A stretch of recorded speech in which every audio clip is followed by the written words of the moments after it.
A gente vai falar do clássico entre Ceará e Bahia, onde o Ceará até abriu o placar, mas o Bahia venceu de virada, jogo no Castelão, jogo importante aí para o Bahia, deu um passo muito importante, uma classificação, tá?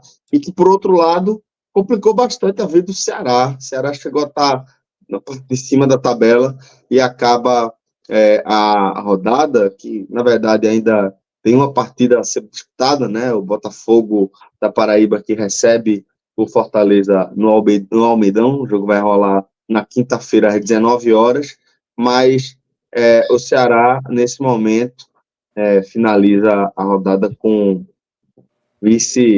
a pior, né, a segunda pior campanha do Grupo A. Tá? A gente vai falar de tudo que envolve aí essa partida, mas vamos separar aqui a pauta e vamos organizar, Léo. Primeiro, falar do que aconteceu dentro de campo. O Ceará vive uma temporada bastante conturbada e a gente vai analisar isso na sequência aqui da nossa análise do que aconteceu no jogo, mas, apesar de tudo, a gente falava rapidamente nos bastidores, né, antes de a gente começar o programa, você vê que, de certa forma, Mancini até sai fortalecido, porque o Ceará conseguiu ser competitivo, o Ceará conseguiu, em determinado momento, teve vencendo, inclusive, né, e teve mais de um momento em que poderia também estar vencendo. Então, Léo, queria que você trouxesse a sua leitura primeiro dessa parte das 4 linhas, como é que você viu o desenrolar do jogo pelo lado do Ceará. Boa noite mais uma vez, Celso, Pedro, Maestro, todo mundo ligado aí no 45 minutos. Esse teu preâmbulo aí falando sobre vamos falar de futebol já foi uma coisa diferente para o torcedor do Ceará, né? O torcedor do Ceará na semana o que menos se falou foi sobre futebol. E muita gente hoje acordou com aquela sensação que nem era de jogo. Eu particularmente, durante toda a semana, o foco do Ceará e em geral na imprensa, as manchetes que surgiam sobre o Ceará eram sobre aspectos políticos, assim, estava muito mais perto das páginas de política, judiciais, de polícia, do que praticamente de futebol. Mas é um resultado hoje que ele se soma a todas as atuações que o Ceará teve na Copa do Nordeste, e ele praticamente encerra algo que a gente já falava na live no pós-jogo contra o ABC, né? O Ceará praticamente ele decretou sua eliminação, iniciando naquele jogo contra o Altos, em casa, e no jogo contra o ABC, né? Quando ganhava de 2-0 e deixou o ABC empatar, né? Um time bem frágil do ABC. Então era difícil que o Ceará conseguisse, depois disso, confirmar uma classificação, tendo pela frente dos seus últimos jogos, 2 deles sendo contra Bahia e Fortaleza, né? A dificuldade causada pelo abismo técnico, abismo financeiro, que ele já seria, em situações normais de organização financeira, de estabilidade financeira, ele já seria grande, né? Pela posição, pelos orçamentos dos dois times, mas a forma como o Ceará está lidando administrativamente e financeiramente com esse momento, acho que dificultam ainda mais esse abismo. Assim, tira um pouco, quando você tem pouco dinheiro para gerir um time ali, para fazer futebol, já é difícil. Quando esse dinheiro, ele, além de pouco, ele passa a ser insuficiente por incompetência, por falta de gestão, acho que torna muito mais difícil. E o campo nada mais é do que reflexo disso. Assim, o ano começou com muita expectativa pela forma, não pelas contratações, não pela expectativa de um desempenho, pela confiança no Mancini, mas pela forma como a torcida observava a criação de alguns processos do departamento de futebol. As contratações tendo uma lógica, tendo uma explicação, tendo características, elas se confirmando em campo. Mas o Ceará veio apresentando já em alguns jogos, e isso foi temática também já nos pós-jogos que a gente chegou a fazer, que o Ceará vinha tendo sempre uma recorrência de quedas técnicas e físicas no segundo tempo, né? O Ceará sofreu demais contra o Fortaleza, abriu 2-0 no primeiro tempo, foi muito competitivo, foi bem no primeiro tempo, acho que conseguiu ser efetivo nas chances que teve, assim, conseguiu neutralizar ali o Fortaleza a maior parte do primeiro tempo, mas no segundo tempo você deu um empate, depois você deu a virada rapidamente e no final conseguiu ali buscar um resultado. Mas essa queda técnica, ela se mostrou novamente contra o ABC, quando o Ceará enviava de 2-0, ganhava de 2-0 e permitiu o empate, um time bem mais frágil. E a gente falava naquele pós-jogo justamente isso, assim, que já jogava uma responsabilidade a mais no Mancini, que era questionado por parte da torcida, mas porque isso vinha apresentando como um padrão, né? A queda técnica. Assim, as substituições e a queda física do time no segundo tempo era algo gritante, assim, que incomodava. Assim, o time caía muito de rendimento. E é o que se esperava que acontecesse hoje contra o Bahia, né? E em outra situação, a gente podia realmente cravar isso, que o Mancini realmente saiu um pouco mais isento hoje, pelo fato de que hoje foi um jogo onde ele teve o retorno da maioria dos lesionados que ele teve, né? Então, o Ceará tem um elenco muito enxuto e é um elenco montado com uma limitação financeira muito grande. E isso torna... E ainda perdendo peças por incapacidade de gestão, né? Que agrava mais a situação. Mas o Ceará ainda perdeu, por conta disso, 5 jogadores. Assim, não houve nenhuma explicação, nenhum detalhamento do departamento médico, do departamento físico, se isso estava dentro do planejado, se isso foi um erro no trabalho, um erro nas cargas, etc. Virou uma praxe do Ceará passar por cima dos assuntos e vai passando e finge que não acontece, e some. E essa situação também foi tratada dessa forma. Mas o Ceará começou assim, o Mancini trouxe uma escalação que o Ceará já vinha tendo como base há mais tempo, depois da sequência de lesionados, hoje com o retorno do Ramon Menezes, que é um jogador que passou muito tempo lesionado, mas vinha sendo titular no começo da temporada, mas retornou hoje, e a ausência do Matheus Bahia por questões contratuais com o Bahia. Mas a lateral esquerda não era algo que nunca preocupou a torcida. Assim, o Paulo Vitor é um cara que vinha bem, e sempre que foi acionado, acho que ele chegou a fazer boas partidas. E acho que hoje o Ceará começou jogando de forma inteligente ali. Eu acho que o Bahia trocando passes mais com qualidade, tentando ali mais cruzamento, infiltrando menos, mais cruzando, mais com um passe muito rápido ali, mais envolvendo. E o Ceará conseguia subir a linha de marcação ali, mas dificilmente passava do meio campo, né? O Mancini realmente construiu uma estratégia pensada ali, o Bahia ali com o Rezende mais jogando aberto ali para neutralizar o Rai Ramos. E eu acho que defensivamente, até certo momento, o Rai Ramos fez uma boa partida, até porque não foi muito exigido. Mas eu acho que o Ceará fez um primeiro tempo interessante e uma jogada ali e a gente... É algo que a torcida tem muito já fixado na cabeça, assim, é como o Recalde, ele demonstra qualidade e, ao mesmo tempo, ele tem uma queda física absurda de um momento para outro, assim. Ele foi diretamente responsável ali pelo lance do gol do Puga e o Puga que vive uma fase extremamente feliz, assim, aquela fase que tudo dá certo pro cara, arrasta a bola, bate nele. É muito liso, velho. Muito liso, pô. Exatamente, assim, e faz aquele gol ali, acerta um belo chute ali, o Ceará abre o placar e segue sendo competitivo. Acho que o Ceará tinha expectativa e era algo que a torcida já comentava. Agora vai já começar o segundo tempo. E o Ceará ali, uma jogada onde permitiu ali que o Tassiano dominasse, levantasse a bola, uma jogada bem característica de uma falta de mal combatividade da defesa do Ceará, uma defesa que está muito fragilizada. Vem contando com um rodízio muito grande de jogadores, principalmente por desfalques. O Matheus Felipe foi suspenso pela expulsão do Clássico, Ramon Menezes lesionado durante muito tempo. Então o Ceará jogou muito com garotos e rodou muito essa zaga e vem tendo um problema defensivo muito, muito grave. E aquele gol do Bahia foi muito característico disso. Assim. Poderia ter saído em outra jogada, o gol do Bahia, uma jogada mais construída, trabalhada, mas saiu ali de uma falha onde a zaga poderia ter e deveria ter sido ali mais soberana ali para tirar aquela bola. E o Everaldo ali já faz o empate ali no finalzinho do primeiro tempo e já a torcida já fala, o segundo tempo começou mais cedo. E aqui fica assim, o intervalo todo que se comentava era isso, né? De que forma o Ceará vai voltar. E é onde a gente fala isso, que em situações normais, se todo o contexto, e o futebol tem muito disso, assim, o contexto engole a atuação. E quem trouxer para frente do seu debate, para frente da sua análise, que o Ceará foi competitivo contra o time do Bahia, ele vai ser engolido junto para esse contexto. Porque nesse momento é o que menos importa, que o Ceará foi competitivo contra o Bahia. E o Ceará começou o segundo tempo de forma competitiva. Eu acho que a pressão que o Guilherme Castilho fazia ali na saída de bola, eu acho que foi muito importante ali. O Richarlison também, mais uma boa atuação, até cansar fisicamente, fez uma boa atuação. E o Ceará começou ali no segundo tempo e logo teve uma coisa que vem sendo muito, muito recorrente no Ceará, né? Perder, e todos esses jogos onde a gente fala assim, mencionava que o Ceará teve a sua eliminação na Copa Nordeste, ABC Altos, o Ceará teve chances claras de fazer o gol e de resolver os seus jogos, né? Assim, esse mesmo recalde que mostra ter uma qualidade no toque diferente, enquanto tem gás, ele tem uma extrema dificuldade, principalmente quando ele está dentro da pequena área.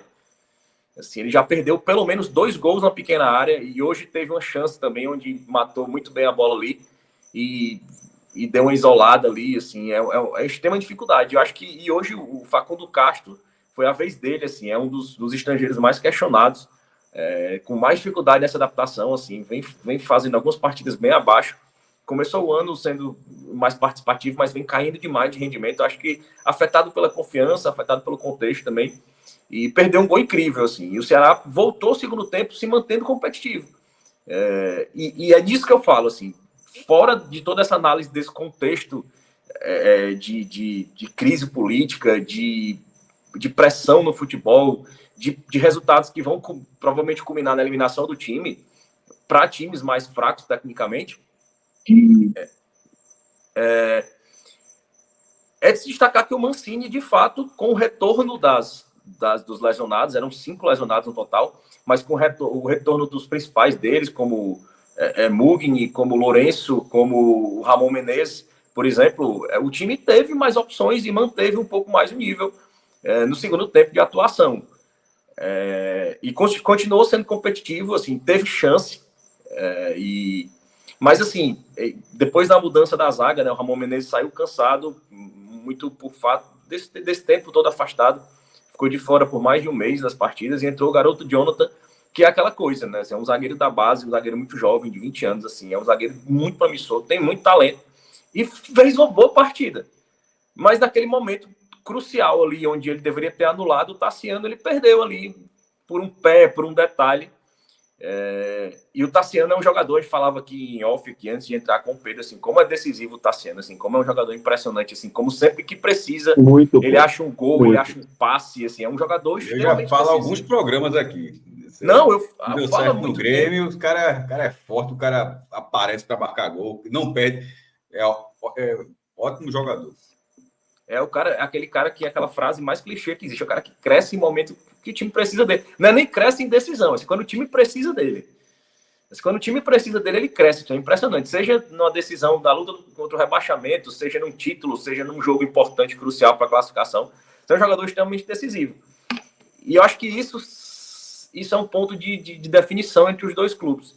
Acho que os dois times competiram e depois do gol do Tassiano ali naquele momento, o Ceará perde um gol com o Castilho e assim, foram 2 gols, 2 chances claríssimas que o Ceará perdeu, assim, no segundo tempo.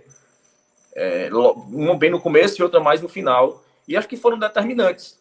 Eu acho que a frieza com que os times concluem, eu acho que a falta de qualidade na conclusão, eu acho que por mais que seja competitivo, que o Ceará tenha sido competitivo hoje, é muito difícil você imaginar que isso vai deixar algum resquício positivo ou que isso vai deixar pavimentar alguma tranquilidade para que isso venha acalmar e afastar um pouco da crise política, que isso venha dar tempo para o Mancini trabalhar, que isso venha dar tempo para analisar o time sob a perspectiva de uma janela que já vai se encerrar e com foco em Série B, com foco em decisão de Campeonato Cearense.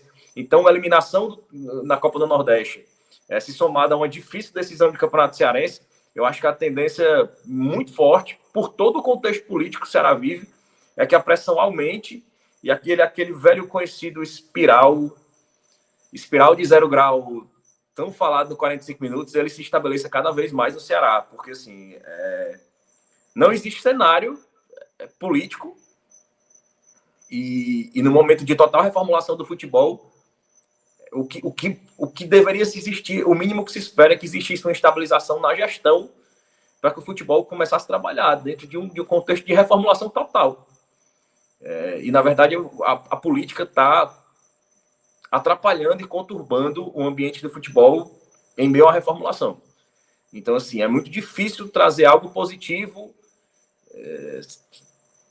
sem que isso engula você, sua análise. Assim, se você for além disso, eu acho que você acaba sendo engolido também por outro contexto. Eu acho que é alerta vermelho total para o Ceará na temporada.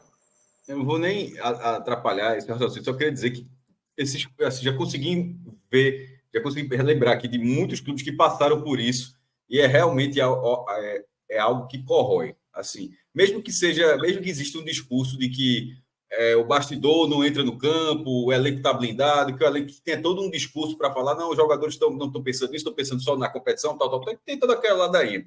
Mas é quase regra que influencia. De que ainda que o elenco tenha capacidade técnica, de que tem um treinador com qualidade para montar um time, para dar um bom nível de competitividade, uma cisão política no clube, o raro é não atrapalhar. Assim, é impressionante. Não, e não tem como, assim, porque você ter um problema de fluxo de caixa, eu acho que não é de nenhuma forma achando isso. Geralmente começa dizendo isso. Acontece, inclusive, não, e acontece. Mas curiosamente, sempre o primeiro problema financeiro, sempre, porque é fácil dizer isso, sempre a conversa é que é fluxo de caixa. Cássio, aquela clássica desculpa no final de 2017, que era 2 meses, né, ou 2 dias. E a explicação foi, não, é apenas fluxo de caixa. É fluxo de caixa, não, é um pagamento que não entrou, é uma venda que não entrou, tal, e virou uma bola de neve. E o problema, assim, a função do gestor, e eu fiz uma live no meu canal ontem sobre isso, assim, a função do gestor é apontar soluções. A partir do momento que o gestor vai confiar exclusivamente no dinheiro da liga e fala que está esperando dinheiro da liga, e o diretor financeiro, o diretor jurídico, que está muito em evidência recentemente, o Fred Bandeira, desde o caso Barleta, deu entrevista antes de ontem, ele falou isso. Mas, doutor Fred, essas situações, mas é Roberto agora entrando na justiça. Aí ele disse, não, mas aí, se Deus quiser, vai cair o dinheiro da liga e a gente vai resolver, se Deus quiser. Aí você imagina o jogador ouvindo disso, mas se Deus quiser, eu vou ganhar meu salário. Porque eu tenho uma gestão, assim, e é um presidente, a gente tem que trazer isso para análise, que é um presidente que ele não reúne nenhuma condição, nenhuma qualidade que se espera de um gestor de um clube de futebol. Assim, ele não tem força política, ele não é um líder, ele não é um agregador de grupos políticos, ele não é um pacificador, ele não é nada. O único mérito dele é que ele era um gestor financeiro da gestão passada, que, em tese, deixou tudo organizado. E nem isso ele está conseguindo fazer. Então, assim, para mim, eu já tinha cravado isso antes, ano passado eu já tinha dito que ele era inepto, totalmente despreparado para o carro. Mas eles vêm se mostrando totalmente inviável, não tem condição. É uma pessoa que se destaca, que a única qualidade dele é ser um gestor financeiro e não está conseguindo fazer essa gestão. E está atrapalhando o campo. Você é um cara que não entende de futebol e aparentemente também não entende de gestão financeira.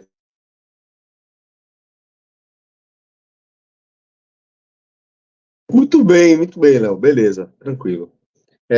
Vamos com Pedro Pereira. A gente tinha combinado de deixar a parte política para um segundo momento, mas está muito claro que é inevitável. É impossível. Não.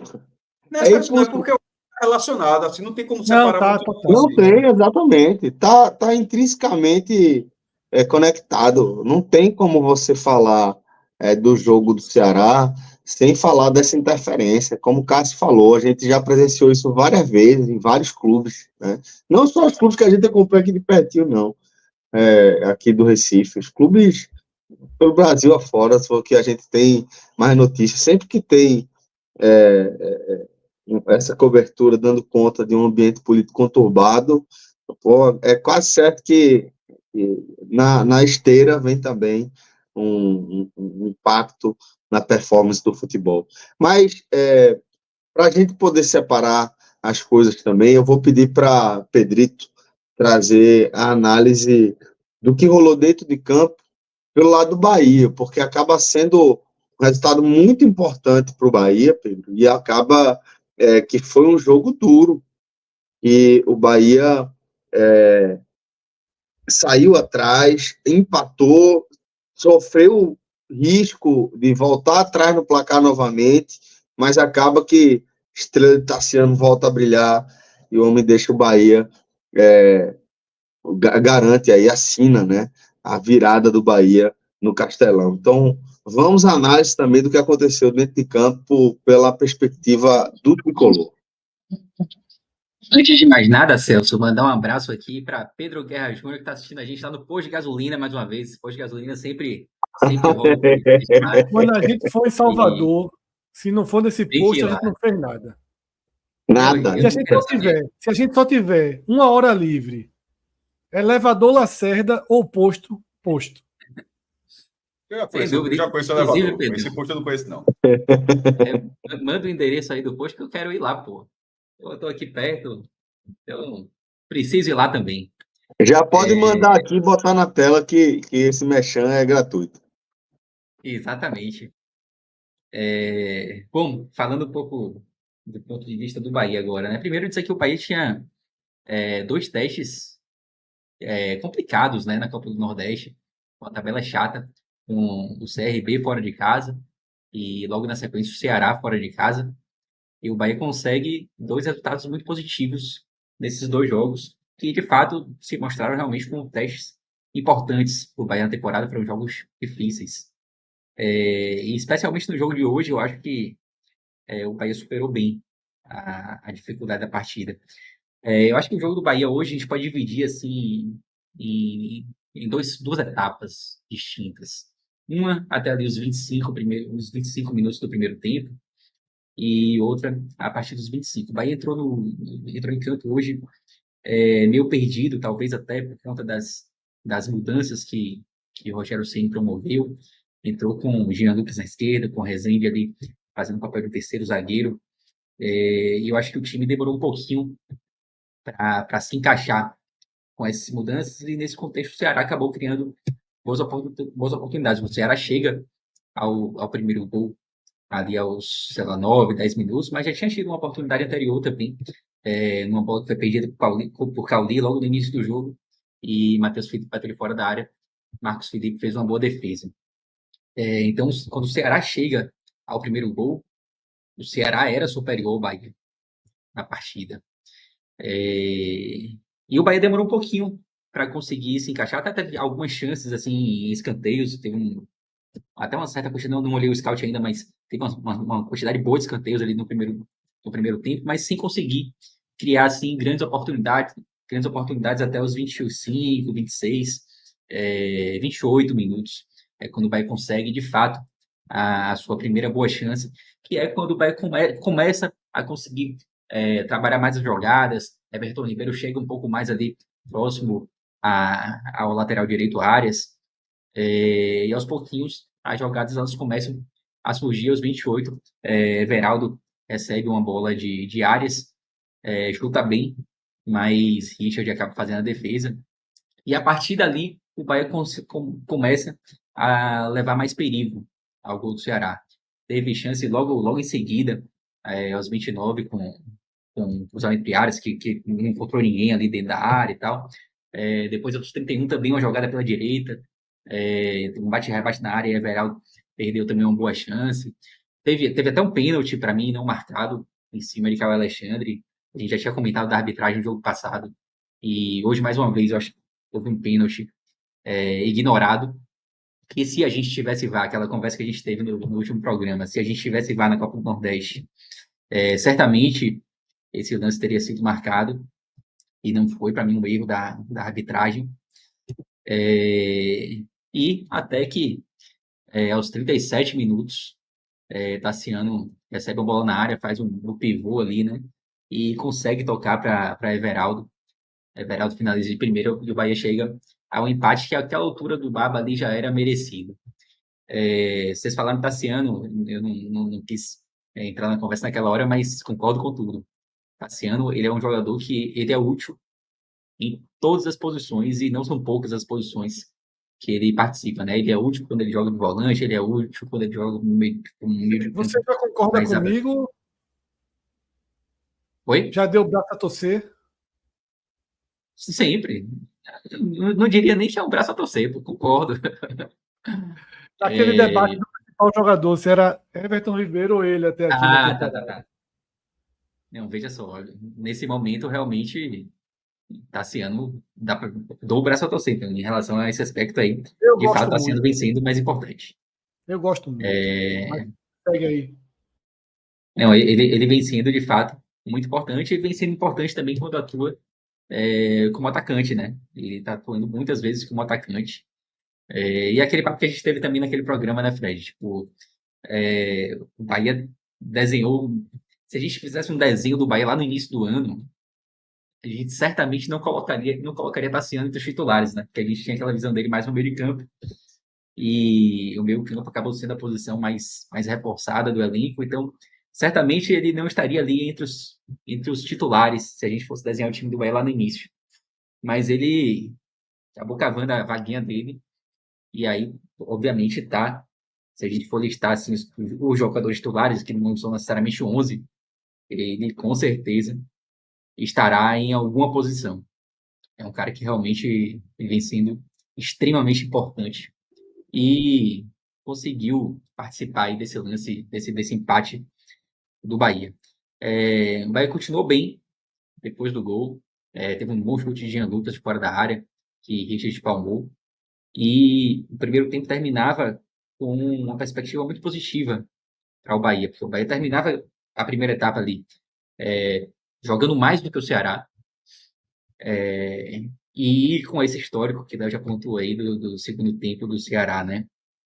Então a perspectiva do segundo tempo era muito positiva, especialmente por como ali o primeiro tempo tinha terminado. E o segundo tempo ele começa extremamente movimentado. O Ceará, inclusive, tem a primeira chance do segundo tempo, na cabeçada de Guilherme Castilho. Depois o jogo foi extremamente franco, né? O Bahia consegue contra-ataque, Cauli erra, depois Arias consegue achar Tassiano ali e ele acaba perdendo uma boa chance. Então, até os 4, 5 minutos ali foram sucessões de lances perigosos das duas partes. Aos 10 minutos, como o Léo pontuou também, o Ceará perde uma grande chance, uma grande oportunidade assim, de desempatar a partida, né? Com o Facundo Castro. Então, assim, por mais que o Bahia tinha mais volume, o Bahia era melhor que o Ceará, mas ainda assim deixava espaços, né? E nesses espaços o Ceará poderia muito bem ter feito o segundo gol, teve chances importantes para isso, e acabou não aproveitando. Mas eu acho que, de modo geral, o Bahia foi melhor na segunda etapa. O Bahia conseguiu criar muitas oportunidades, teve finalização Tassiano que Richard palmou, enfim, diversos lances de perigo que o Bahia conseguiu criar, mas eu diria até que, até o momento do gol, obviamente, as chances mais claras assim foram até do Ceará. O Bahia tinha mais volume, dominava o jogo, mas eu acho que o Ceará conseguiu criar chances importantes, né? Até que aos 38, Tassiano toca para Arias cruza e o próprio Tassiano finaliza. E aí o Bahia chega ao segundo gol, que para mim foi pelo volume que o Bahia teve, foi um resultado merecido, embora não teria sido nenhuma surpresa se o Ceará tivesse vencido a partida também pelas chances que criou. E aí, mesmo depois do gol, o Ceará tem uma chance de ouro, assim, que Marcos Felipe faz um verdadeiro milagre. O Bahia também teve chance de fazer o terceiro, é bem verdade, teve um quase golaço de Biel, que seria uma pintura se ele tivesse feito aquele gol. Depois, na mesma jogada ali, finalização de Jean Lucas. Mas, de fato, a grande chance ali do final do jogo foi na cabeçada de Guilherme Castilho. E uma defesaça assim, de Marcos Felipe que salvou, deu os 3 pontos ao Bahia ali naquele momento, né? Mas eu acho que, no geral, dá para dizer que foi uma boa partida, um bom teste contra um adversário que tem qualidade, fora de casa. E acho que o Bahia conseguiu se apresentar bem, embora tenha apresentado defeitos que já são até recorrentes, né? Mas, no geral, uma boa partida do Bahia. Tudo bem, Pedrito. Obrigado, meu irmão. Obrigado pela análise. Também foi importante pela parte descritiva. Deixa eu pedir aqui para a gente. Fredão, a gente já está com o campo do Ceará à disposição ainda não, né? Os duendes estão fazendo, Celso. O do Ceará já está, disponível, Celso. Vou compartilhar aqui na tela, tá? Pronto. Mas como ainda estou fazendo o do Bahia, eu não teria como controlar os dois. E aí então eu queria aproveitar, Celso, e fazer uma pergunta para Pedro, porque foi um tema de um debate importante alguns programas atrás. O Bahia da Fonte Nova e o Bahia visitante. 2 jogos que a gente considerou testes importantíssimos para conhecer a face de forma mais precisa do Bahia visitante. Aí a pergunta que eu faço, Pedro, não foi o Bahia da Fonte Nova. Não foi. Mas ganhou os 2 jogos. Qual a tua análise daquela pergunta que a gente se fez e como você traz a resposta agora? Foram os principais testes, assim, fora de casa. Eu estou tirando o Bavi do bolo, porque o Bavi é um jogo à parte, né? Clássico é um mundo à parte e às vezes é difícil a gente colocar ele numa balança junto com outros jogos. O jogo de hoje eu gostei mais do que o do CRB. Eu acho que o jogo de hoje dá uma tranquilidade assim maior para o decorrer da temporada. Porque o Bahia conseguiu controlar bem o jogo, apesar das oportunidades perdidas pelo Ceará. O CRB foi um jogo que teve mais dificuldade para vencer. Existia muito esse temor, muito por conta do Bavi, que não deixa de ser um jogo fora de casa. Partidas muito ruins que o Bahia fez também pela Copa do Nordeste contra o River, se não estou enganado. Né?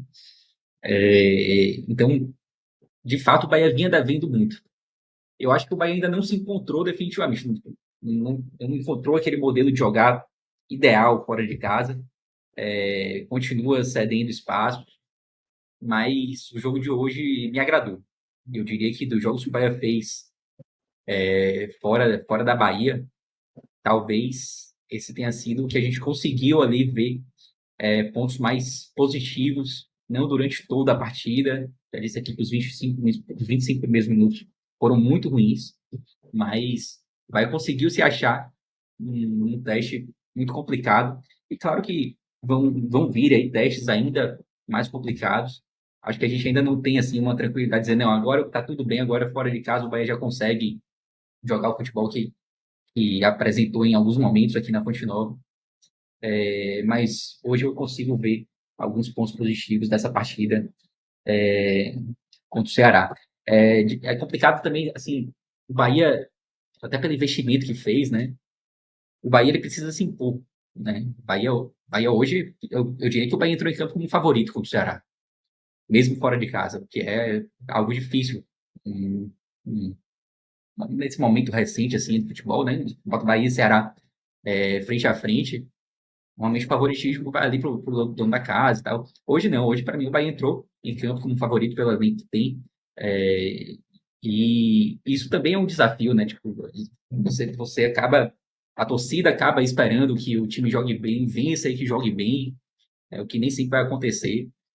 Mas, no geral, hoje eu tô satisfeito assim, com o rendimento fora de casa.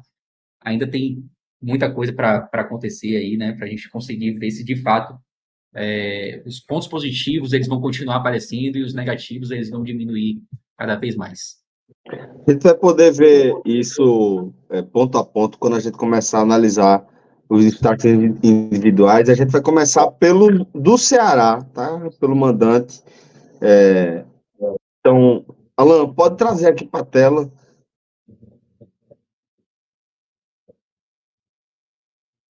Aí, boa. Campinho do Ceará. Léo, vamos começar trazendo aí os destaques. Quem é que você acha que foi acima da média? Quem é que você acha que foi bem aí no jogo? Já que você, de maneira geral, conseguiu ver aspectos positivos na apresentação do Ceará. Eu gostei do Richard. que eu botaria o Verde mesmo. O Verde, acho que não fez boas defesas, não teve culpa nos gols. O verde musgo ou o verde... O verde mais forte, é o limão.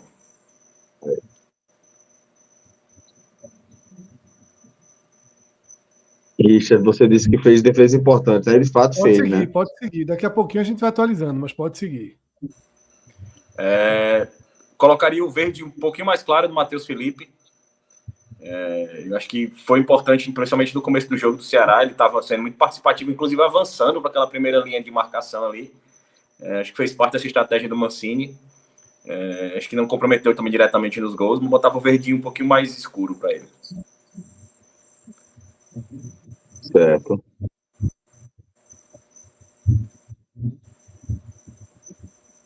Então, Matheus Felipe. Vamos fechar essa zaga. Como é que você viu a partida de Ramon Menezes? Eu botaria o amarelo, também laranjazinho, não comprometeu também, mas acho que ficou um pouco abaixo do Matheus Felipe ali para efeito. Mas também estava voltando de lesão, né? Acho que isso precisa ser considerado, mas um amarelinho aí. Rai Ramos. Léo, deixa eu fazer só uma pergunta rapidinho, Celso. Fica à vontade. Richard merece uma coroa? Foi de fato um melhor em campo? A gente pode escolher. Não, eu acho que o melhor em campo foi o Pulga. Foi Pulga, né? Foi o Certo. Pulga aí, foi o Pulga. Pronto, então, porque como você começou por ele, mas na verdade a gente tá indo por setores, né? Pro setor, estou indo de trás na frente, que é mais fácil. Beleza. O Rai Ramos eu colocaria o amarelo também. Eu acho que no começo especialmente no primeiro tempo, eu acho que ele não estava sendo interessante, estava sendo participativo no jogo, mas também porque não estava sendo exigido. Eu acho que muito pela opção do Bahia, via ali com o Rezende, né, ali mais fechando aquele espaço. E ele foi ali, estava participativo diretamente, foi o jogador mais próximo ali do gol ali para ter tirado aquela bola do Tassiano ali no primeiro gol. Então, eu deixaria esse amarelo aí pro Rai Ramos. Paulo Vitor, eu acho que foi bem também. Acho que botaria o verde musgozinho.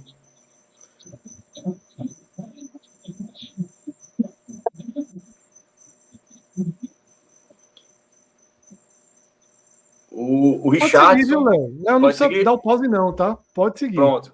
O Richardson, enquanto teve gás também, acho que eu botaria o verde um pouquinho mais claro também. Gostei do Richardson. Acho que foi um dos melhores em campo.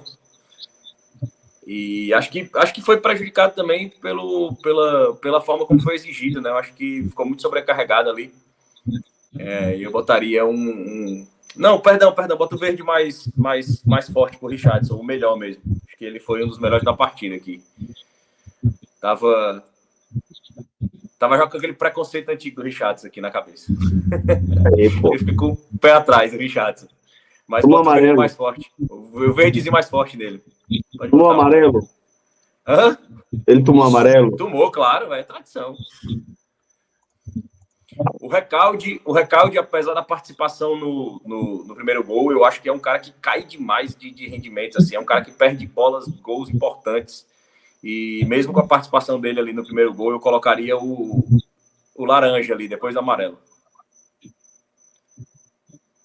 Nessa altura da temporada aí tá inaceitável já a forma como ele cai de rendimento, assim. E ainda no primeiro tempo, assim, é sempre manter esse padrão. Impressionante, começo do jogo, quando tem a bola no pé, ele é um cara que demonstra muito talento, mas depois disso ele cai, assim, vertiginosamente, isso é impressionante.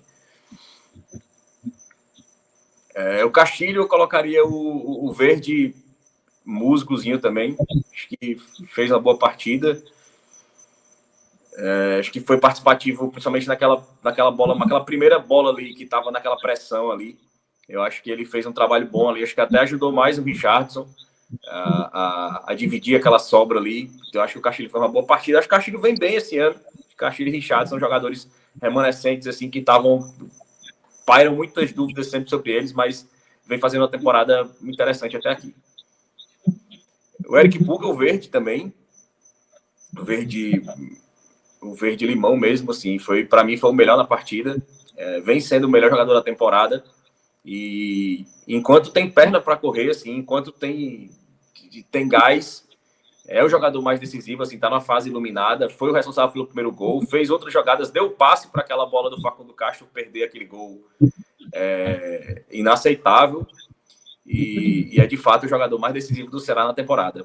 E aproveitando que falando de Facundo Castro, o vermelho total para ele, acho que é um jogador que é o jogador mais questionado nesse momento, assim, desse elenco, assim, é um jogador que vem caindo de produção à medida que vai passando o tempo, vem caindo de rendimento, assim, vem piorando à medida que as partidas vão aparecendo. E hoje, mais uma vez... Oi. E a gente debateu, né? Lembra que lá no comecinho no mercado, que acho que você trouxe o primeiro treino do Ceará, não lembro se foi você ou se foi Minhoca. Acho que foi Minhoca. Ou se foram os dois. Foi Minhoca, né? Que eu questionei muito o Barleta não começar como titular ali nos trabalhos de Mancini e tal. Eu não via lastro para Castro chegar como titular. Não sei se já havia algo interno, sabendo que Barleta já estava, né, descontente, procurando a saída, ou se foi ao contrário, ou se foi justamente ter ficado de lado no plano inicial de Mancini que fez ele sair. Mas eu achei como até gerou uma certa irritação de alguns torcedores do Ceará, quando eu falei assim que o Ceará não foi no mercado, que eu falei, não é a primeira prateleira, não é a segunda prateleira da América do Sul, com exceção de Ricardo. Ricardo eu até acho que é uma segunda prateleira sul-americana, mas Castro, Barcelona não são, né? São jogadores que vêm de times médios do continente. Eu achei muito lastro ele já chegar treinando como titular. Achei um pouquinho precipitado e acho que nesse caldeirão que agora vai se criando em torno dele, o fato de Barleta fazer gol em todos os jogos no Sport vai talvez alimente um pouquinho, né, essa inquietação. Não, sem dúvida, sem dúvida. A pressão sobre o Castro já no jogo contra o ABC ele já foi vaiado. E eu acho que sim, é um jogador que, à medida que vai acontecendo esse período a temporada avança, que se espera que a adaptação melhore, ela está piorando, né? É um jogador que claramente está sentindo mesmo a fase. O Ailon foi bem, colocaria um verde musgo. Eu acho que o Ailon, ele mesmo não fazendo gol hoje, vem fazendo gols na temporada, mas ele é um jogador que ele acha o espaço, né? Ele acha o passe, assim, é um jogador muito inteligente. E até no segundo tempo, assim, jogou pouco, né? Quando o Saulo entrou, o Saulo foi para referência e o Ailon jogou ali mais aberto, mas já estava sem perna, já estava cansado, deu uma quedazinha no rendimento, mas mesmo assim eu avaliei a atuação dele como positiva mesmo. Um verdezinho musgo aí para ele. Mugni também, a mesma coisa, o verde musgo. Eu acho que o Mugni entrou, teve um chute ali de fora da área, mais uma defesa espetacular ali do Marcos Felipe. E poderia ter feito o gol. Acho que o Mugni fez aquilo que se esperava dele no começo do ano. Eu sempre falei, assim, nessa queda de rendimento do Ceará, no segundo tempo, e principalmente no Clássico, eu até trouxe no pós-jogo do Clássico falando justamente isso, né? Que naquele momento ali onde o Ceará estava acuado, a falta de peças no banco dificultaram muito o trabalho do Mancini, né? O Mugni era justamente uma dessas peças, né? Que levaria o time à frente quando o Fortaleza pressionasse ali. E eu acho que ele fez falta, e eu acho que ele fez pela primeira vez no ano esse papel dele. O Saulo, o amarelo, eu acho que hoje não foi mal, mas ali o cartão de visitas hoje foi péssimo. Já se imaginava que era sendo a partida daquela do Saulo tropeçando na bola ali. Teve uma chance de pegar uma bola ali só ali e tropeçou. Mas depois conseguiu avançar, ganhou no corpo, perdeu um pouco de ângulo, mas deu um bom chute depois do lance seguinte. Acho que ele não foi nocivo, não. E o Lourenço, eu colocaria o verde mais limão mesmo, porque eu acho que teve pouco tempo, mas foi um jogador que entrou mais avançado pela primeira vez na temporada, né? Que o Ceará consegue ter Richardson e Lourenço à disposição para jogar. Acho que no começo o Richardson não era considerado, mas quando o Richardson, eu falava muito nas lives que quando o Lourenço se recuperasse, eu queria muito ver o Richardson ali de primeiro volante e o Lourenço jogando um pouco mais à frente, porque é um jogador que tinha muita regularidade. E eu acho que hoje ele jogando mais avançado foi muito bem. Eu acho que foi, inclusive, um dos responsáveis para o Ceará não ainda conseguir ter chances assim no segundo tempo e não ter aquela queda competitiva que ele tinha nos outros jogos. Então eu coloco o verde mais forte aí para o Lourenço também.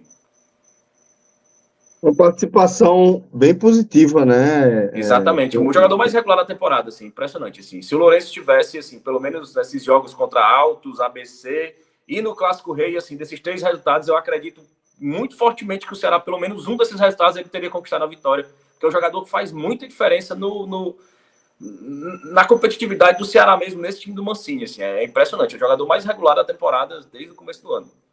Eu quero ver como é que vai ficar o campeão do Bahia, viu? Porque esse do Ceará que perdeu o jogo tá verde, verde, viu? Falta Mas Mancini. Mas era o que Foi a um bom gente jogo. falava. Mas era o que a gente falava, assim. O Ceará foi competitivo. O Ceará fez uma boa partida. Não tem, assim, o que prejudica muito você trazer isso para frente da análise é todo o contexto. O Ceará fez uma boa partida. Hoje foi uma partida, e concordo muito com o que o Pedro disse. Hoje, se tivesse sido 3-2 para o Ceará, não era um resultado absurdo. Se fosse 3-2 para o Bahia, também não. Se fosse 2-1 para o Ceará, 2-1 para o Bahia, se fosse 3-3, 2-2, todos esses placares dentro desse universo eram completamente normais hoje, pelo que os dois times produziram, pelas chances que o Ceará teve. Eu acho que o Ceará teve mais chances de gol, apesar do volume, mais chances claras de gol, apesar do Bahia ter mais volume de jogo. Então, assim, não foi uma partida desastrosa do Ceará. Justifica, assim, todos esses verdes. O problema realmente é porque o contexto engole qualquer possibilidade de avançar um pouco mais nessa análise positiva. Ô, Léo, a gente tem Oi. ali o campeão de Mancini, mas eu queria ampliar a pergunta sobre Mancini, porque você passa lá no Clube 45, tá lá, vai ficar, corre risco. E essa sua avaliação individual do time, que tem muitos verdes, para mim serve de resposta, né? Mancini não vai sair desse jogo pressionado pelo resultado, pressionado pela situação difícil da Copa do Nordeste? Talvez. Mas, pelo que parece na sua visão, a atuação ela foi importante como desenvolvimento de time na temporada, né? Foi justamente por onde eu comecei a minha análise, assim. Mas é um daqueles casos do futebol onde o contexto engole a análise. Hoje, se você chegar racionalmente e tentar argumentar que hoje o Mancini volta a réguazinha um pouco para trás em termos de positividade, no sentido de que o Ceará vinha mantendo, e a crítica ao Mancini seria: ele não faz modificações no time, que façam o time, quando está numa situação de desvantagem, mudar a forma de jogar, e o time tem uma queda técnica e física no segundo tempo. A crítica ao Mancini era essa, era muito específica. Os outros não, os outros uma parcela menor da torcida criticava desde o ano passado, que você não é treinador, ele é fraco, etc. Aquelas coisas bem genéricas. Mas quem criticava especificamente o Mancini nos últimos jogos, criticava, e eu, inclusive, na live, falei isso em todas as lives que eu fiz, recente, tanto após clássico, pós contra a ABC, essa queda de rendimento que o Ceará vinha tendo no segundo tempo. Só que o jogo de hoje, pela primeira vez, depois que ficou mais crônica esses sinais de queda de rendimento, de queda de desempenho brusca no segundo tempo, pela primeira vez ele teve a maioria dos retornos dos lesionados que estavam esse tempo todo lesionados. Ramon Menezes, teve o retorno do Lourenço, teve o retorno do Mugni, entendeu? Isso faz diferença, é inquestionável. O problema é que você não consegue trazer uma análise que, de alguma forma, dê um gás ao Mancini por todo o contexto. O Mancini está engolido pelo contexto. Dificilmente o torcedor hoje do Ceará vai ficar com a lembrança desse jogo e esquecer o jogo do ABC. Porque todo o contexto é de crise. Se você perguntar hoje para o torcedor do Ceará, ele vai lembrar mais da virada no Clássico, apesar do empate no final, para pesar a mão no Mancini, do que propriamente da performance interessante desse jogo. É basicamente isso, ele vai ser engolido pelo contexto. Eu acho que dificilmente algo positivo em termos de ambiente, de clima, vai ser a favor do Mancini nesse momento. Por todo o contexto, não pela partida de hoje. Que, inclusive, ele leva um verde também, para mim. Sim, leva um verde mais, porque ele foi bem hoje. Verdade, faltou colocar o de Mancini lá, Fred. Acho que ele foi bem hoje, acho que fez boas escolhas.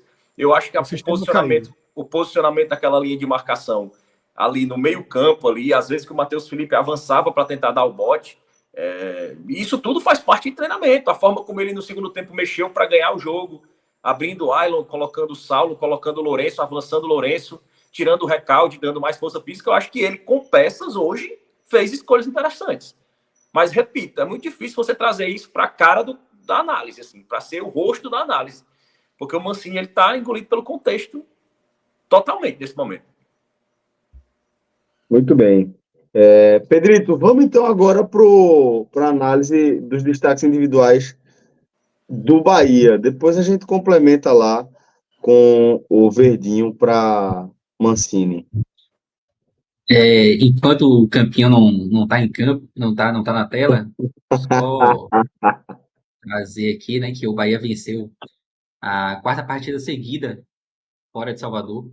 Até falando também, fazendo o link com aquilo que a gente comentou sobre jogos fora de casa, né?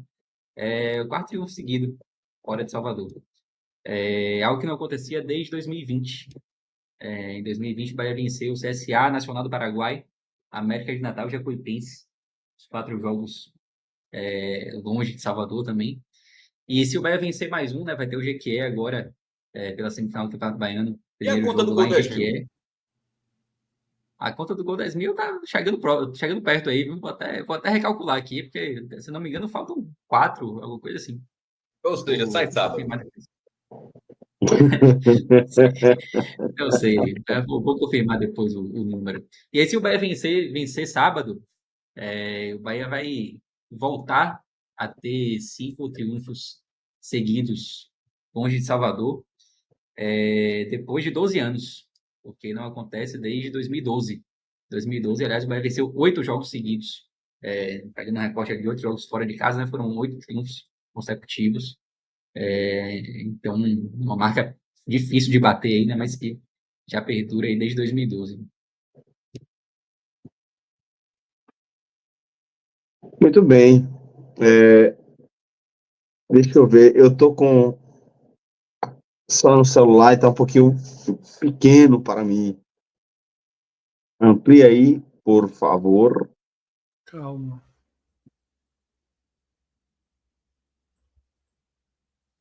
A gente já tá com o Artuzito aqui. Fala, Arthur, tudo bom, meu irmão? Salve, salve, meu velho. Fala, galera. Boa noite aí. Tava na audiência antes, tinha esquecido de entrar no link, a gente cheguei depois.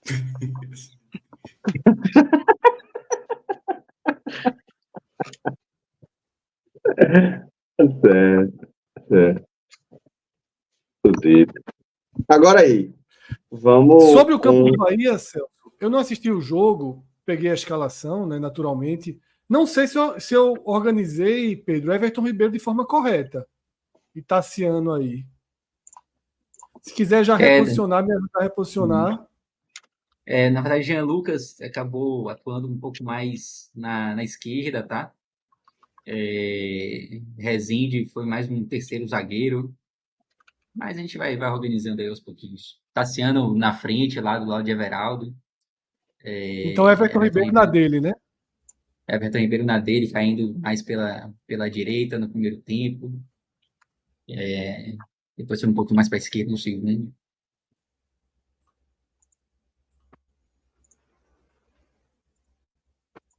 Mas aí, quando você vai ajeitando, eu já vou colocando Pode as seguir, pode cores aí seguir. também. Fazer também por posição, que nem ainda fez. Marcos Felipe, grande partida. Já tinha falado dele em programas anteriores, recentemente. E hoje, sempre que foi exigido, esteve bem, não teve culpa no lance do gol. Fez um milagre que garantiu a vitória do Bahia já no final do jogo. Então, pode ser esse tom de verde aí mesmo para Marcos Felipe. E ele certamente estará entre os 3 melhores, que eu vou deixar para falar depois. Canu não vive um bom momento. Acho que, seguramente, assim, acho que vive o pior momento dele desde que chegou ao Bahia. Canu chegou a ter momentos bons no ano passado, mas esse ano está devendo. E o próprio lance Pedro, do gol do Ceará. Oi. só deixando registrado, porque como falou, eu também não vi o jogo do Bahia, estava vendo o jogo do Sport, mas só para deixar registrado, acabei de ver aqui a defesa de Marcos Felipe. É inacreditável. Assim, meu irmão, isso não ter sido gol é um absurdo, assim. O Caramba. Ceará, Me inclusive, chegou a lembrou, pedir gol, né?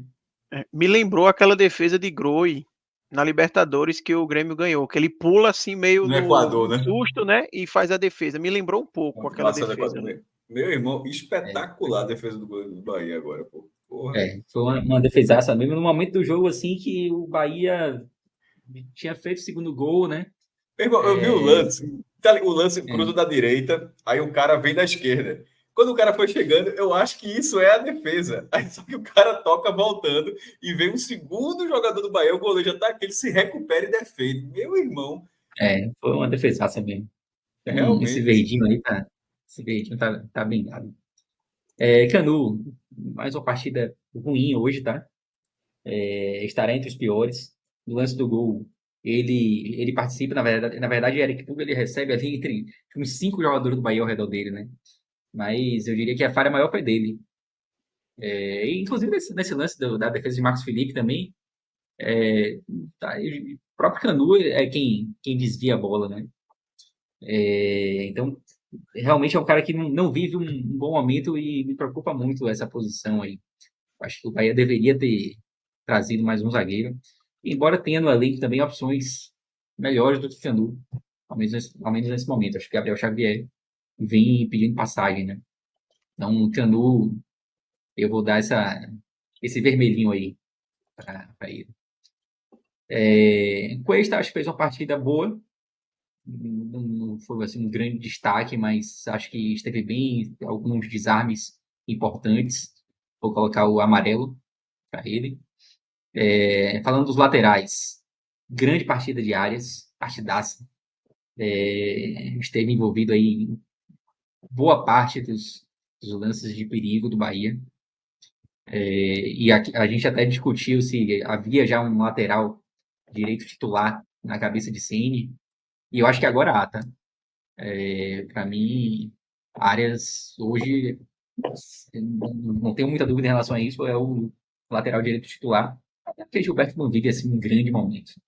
E Arias, todas as vezes que atuou muito bem. Hoje, para mim, fez uma partidaça. Rezende, uma partida ok, sem grande destaque, amarelinho. Caio Alexandre também não fez a melhor partida dele no Bahia, mas longe de estar mal. De amarelinho, poderia ser. Gol de verde, ele teve uma participação boa também no lance do gol. É, ele que faz o passe para Canu fazer o pivô. Então pode ser esse verde mais clarinho. Aí tem que, Everton Ribeiro. esse meio-campo e o ataque vão ter que correr atrás aí da paleta de cores para barrar o Ceará. Tô mais exigente Mas eu acho do que o que Léo. saldo é por aí mesmo. Léo foi Existe muito Mas é, benevolente. mas é justamente por aí. Mas o É. Ceará teve menos volume de jogo, mas teve muita chance clara de gol. Teve um chute do Mugni, teve a bola perdida do Facundo Castro, teve a cabeçada do Milagre. Entendeu? Assim, não tem como o sistema defensivo do Bahia ter ido bem quando segue Verdade, tantas verdade. chances claras, Verdade. tendo E o mais volume sarrafo é de jogo. diferente. Goleiros. O Também. sarrafo é diferente. Se o Ceará teve tantas chances, se o Ceará pressionou, é porque o Bahia teve problemas. Porque não é para um time de Série B, né, montado para ser um time de Série B, ter tantas chances, ter tanta possibilidade de vencer o jogo, contra um time que é um time montado para ser primeira página de Série A ali, pelo menos primeira página, brigar ali por algo maior, né? Everton Ribeiro começou muito mal. Eu falei daqueles primeiros 25 minutos do Bahia, né? O Bahia começou o jogo muito mal. E Everton Ribeiro foi uma das peças que não estava se encaixando. Mas depois eu acho que ele começou a se acertar, começou a entrar um pouco mais no jogo. Chegou muito ali junto com Arias, pela direita. Acho que fez uma partida ok, amarelo. Não foi um grande destaque, mas foi ok. Jean Lucas começou mal também ali, deslocado na lateral esquerda, mas depois se achou. Diria que a partida de Jean Lucas está no mesmo nível da de Caio Alexandre. Vou no verde claro para ele. E aí, antes, eu ia falar de Tassiano agora, mas ainda tem Cauli ali. Cauli muito mal hoje. Eu só não vou botar o vermelho mais escuro aí para Cauli, porque acho que Canu teve pior do que ele, mas Cauli errou muito.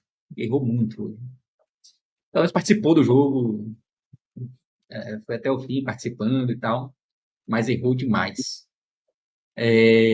Tassiano, a gente já comentou aqui, né? Verde, claríssimo para Tassiano, contribui demais. E Everaldo, eu acho que, assim, Everaldo não fez assim uma partidaça, mas ele fez o que se espera de um atacante, assim. Ele já tinha levado perigo, o primeiro chute do Bahia levou perigo com um chute que ele finalizou bem. E no lance do gol ele fez o que tinha que fazer também. Então eu vou dar esse verde musgo aí para Everaldo.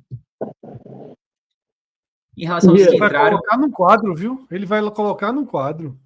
Vai. Porque, meu amigo, pensa um atacante que faz gol com alguma regularidade e é pau nele. De manhã, de ele faz tarde, os de noite golzinhos nas dele. redes sociais dos torcedores do Bahia. Meu amigo, Hoje no Clube 45 tinha gente com raiva quando ele fez o gol, pô. Teve um torcedor do Bahia que disse: que merda, ele fez um gol, vai ficar no time. Peraí, Foi também, real também isso. não pode ser patente. é inacreditável. Meu amigo, veja só. A lixeira de muito time tá aberta, viu? Para se o Bahia quiser descartar. Porque o cara faz gol, participa. E meu irmão, não tem análise assim. Ele é interessante, não. É só pau no cara, porra. Eu acho que ele podia É uma participar visão mais. realmente muito peculiar de quem acompanha ali, consome Bahia dia e noite, manhã, tarde e noite, consome tudo, e quem assiste com algum distanciamento. Porque quem assiste com algum distanciamento acha Everaldo bem ok, pô. Talvez não seja o jogador para ser titular do Bahia, talvez. E ainda digo mais, talvez. Mas é execrado a um ponto que é muito difícil entender. Então, veja só, eu acho o Everaldo um reserva ok. Nada além disso. Um reserva aceitável. Ele, assim, ele não é de perder gol. Porque, tipo, ele não é um cara que a bola chega nele, ele chuta Esse, longe. esse corte que Everaldo vai guardar num quadro, ele termina aqui, né? Já Terminou São um terminou. 3 pouco antes. segundos, Caio Já Corte. terminou. 3 segundos. É assim, ó. Já terminou. Verde musgo. Fez um gol, Não, verde ó, musgo.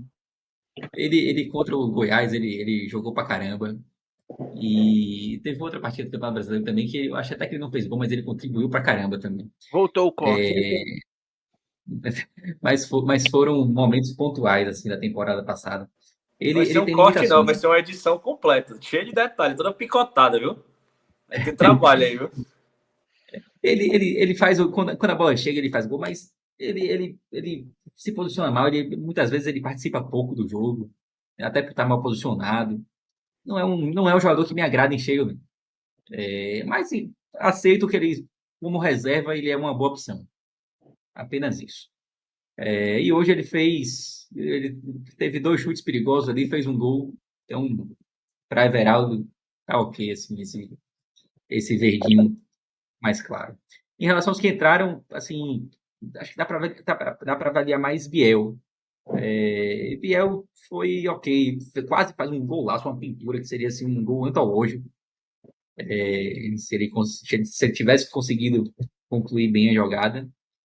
E nada mais do que isso. Até pelo pouco tempo, eu vou ficar com o verde claro aí por essa jogada que realmente seria um belíssimo gol. Pode botar esse verde claro para ele. Os outros já não dá para avaliar tanto. Participaram menos.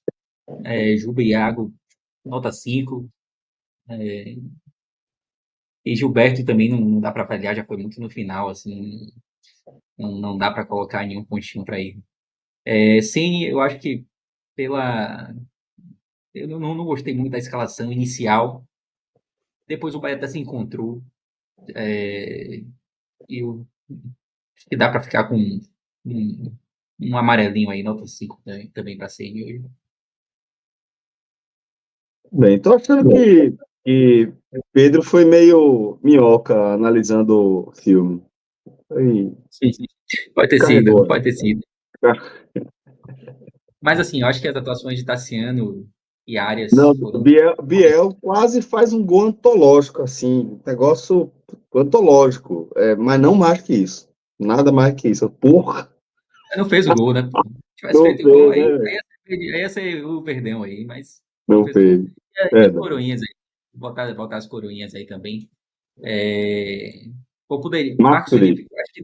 Ó, vamos lá. Marcos Felipe, Tassiano e Arias são os 3 melhores, sem dúvida nenhuma. E acho que qualquer um deles poderia ser escolhido melhor em campo. O Marcos Felipe, pelas defesas difíceis que fez.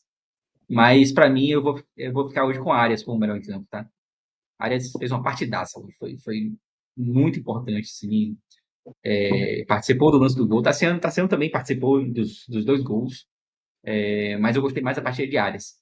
Tassiano ali na cola, poderia estar tranquilamente com essa coroinha, mas eu vou colocar Arias como primeiro lugar, Tassiano em segundo e Marcos Felipe terceiro, ressaltando mais uma vez que os 3 foram extremamente importantes para esses 3 pontos que o Bahia conquistou hoje.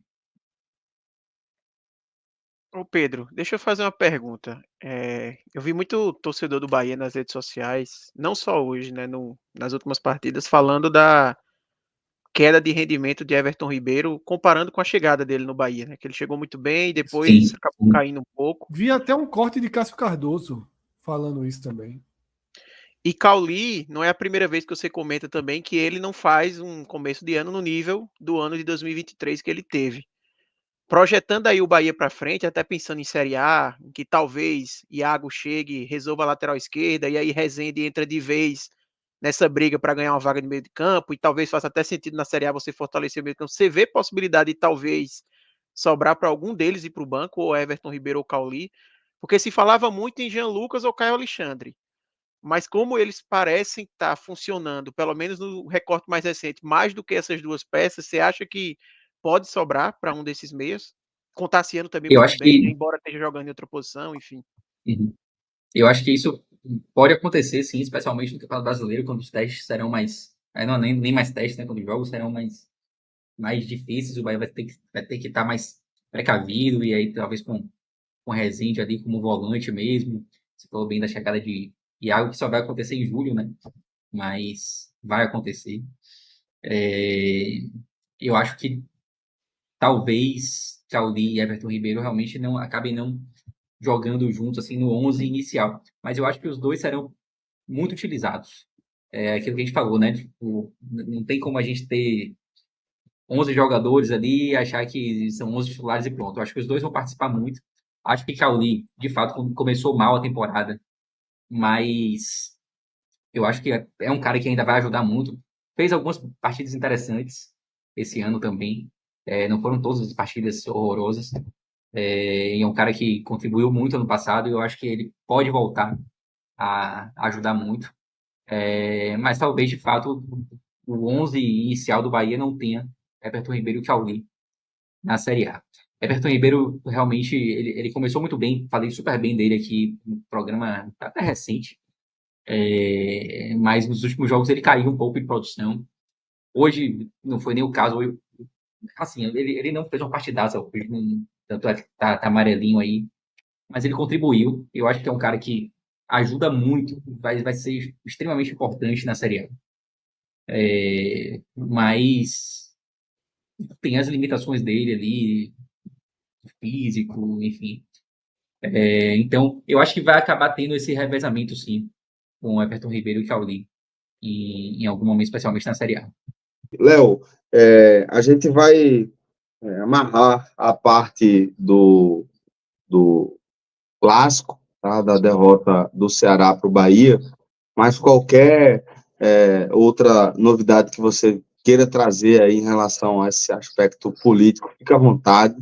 Pronto, assim, politicamente, acho que já deu para pincelar bem naquela introdução que eu fiz, mas a única novidade hoje, né, o Ceará vive uma disputa entre 2 grupos políticos, né, um grupo de oposição e o grupo da situação, que o grupo da situação está sumido, né, o presidente não fala, e assim, adotou a postura do Robson de Castro, assim, de sumir realmente, e vive esse grupo de conselheiros, eles fizeram uma requisição administrativa via conselho para apresentação de uma série de documentos por parte da executiva do clube, como controle de quantos jogadores da base estão emprestados, quantos percentuais de direitos foram vendidos, quantas obras de engenharia foram feitas no clube, quantas operações de crédito, de empréstimo o clube fez, quem são os credores, a que taxa são de credores. Na análise desses documentos, inclusive do balanço financeiro do clube, apareceu um gasto de 7 milhões de reais com a aquisição de um bem imóvel que não se sabe qual é. Não se sabe qual é, não sabe se o clube comprou um apartamento na beira da praia, se o clube comprou uma garagem para os ônibus, não se sabe. Tem um aporte de uma compra de 7 milhões, mas o Conselho Deliberativo não sabe o que foi comprado. Para ver o tamanho do absurdo. E eles fizeram esse requerimento administrativamente para apresentação de documentos. Foi concedido um prazo, a executiva apresentou esses documentos de forma parcial, alegando sigilo, proteção da segurança das pessoas envolvidas que emprestam dinheiro, etc. É uma justificativa absurda, você apresentar sigilo para associados que são proprietários da associação. É o tamanho de nível de justificativa absurda. E, diante disso, eles judicializaram esse pedido, fizeram uma ação judicial de antecipação de provas, e a juíza determinou que a executiva do clube apresentasse esses documentos. O prazo foi sexta-feira passada, esses conselheiros se fizeram presentes no clube para apresentação de documentos, foram recebidos pelo diretor financeiro e pelo executivo jurídico, e o diretor financeiro conversou, pediu compreensão, porque era fechamento de mês, de pagamento, etc., pediu para eles retornarem na segunda-feira para terem acesso a esses documentos, na segunda-feira dessa semana. Só que esse grupo de conselheiros foi surpreendido, porque nesse intervalo de tempo, o clube entrou com ação, entrou com a petição pedindo para não apresentar os documentos. Eles pediram um prazo, mas por baixo dos panos foram apresentar uma petição alegando a lei geral de proteção de dados para não apresentar uns justificativos jurídicos absurdos. E hoje saiu uma decisão da juíza dando 48 horas para o clube comprovar, não é para o clube se defender, é para o clube comprovar que apresentou de fato as documentações. E caso não comprove que a ordem judicial foi cumprida, que seja determinada a busca e apreensão desses documentos através de força policial e judicial na sede do clube, assim, só para ter uma noção do absurdo político que vive o Ceará nesse momento. Busca e apreensão, esse tipo de operação não, né? Ué. Hã? Esse é um tipo de operação que chama busca e apreensão? É uma busca e apreensão, é uma ordem de busca e apreensão. Literalmente. Entrar à força no clube e pegar os documentos à força. Muito bem. Literalmente. Então, daí o motivo de a gente não conseguir separar a análise de futebol da análise política. Realmente um momento muito conturbado que vive o Ceará. E Léo Fontenelle, qualquer momento, pode voltar aqui dentro da nossa programação, trazendo mais novidades. Você acompanha também tudo desse dia a dia e da evolução desse quadro no nosso NE 45. Léo, obrigado, meu irmão. Obrigado de coração. O Pedrito já partiu também, estava com a gente até agora há pouco.